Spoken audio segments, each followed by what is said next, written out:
Центр абилитации и реабилитации для лиц с инвалидностью области Абай на данный момент проводит прием услугополучателей. Наш центр был открыт в этом году по поручению президента. Центр рассчитан на 150 услугополучателей. Мы являемся полустационаром, где услугополучатели могут получать услуги с 8 утра до 5 вечера.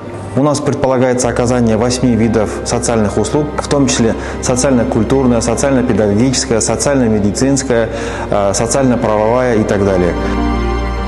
Қазіргі уақытта 2 бассейн іске қосылды. Соның біреуі балаларға арналған бассейн. Бассейнде арнайы температуралық режим сақталады. Судың химиялық тазалығы міндетті түрде тексеріліп отырады. Бассейннен шыққаннан кейін оларға сол балаларды тоңқамау үшін, жылыту үшін, онымен қоса жаңағы денелерін босаңсыту үшін, осы бумен емдеу үшін осы саунаға балаларды береміз. Біздің спорт залда Германиядан, Италиядан, Ресейден арнайы алдырылған жабдықтар орналасқан.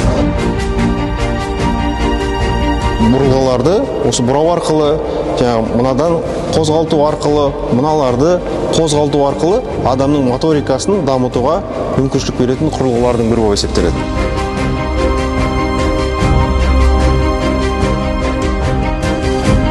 Все бесплатно. Только для городских утром и вечером дневной стационар, как получается, а для иногородних стационар. Я вот в 8 часов приезжаю к 8 утра, получаю в 5 часов уезжаю опять. На инватакси уезжаю.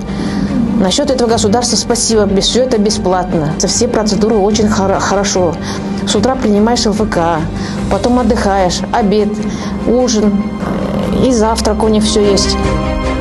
Ванналардың ерекшелігі науқасты толық суға жатқызбайды, тек қана аяқтары мен қолы ғана суға батырылып, физиотерапиялық шараларды осы жерде алады.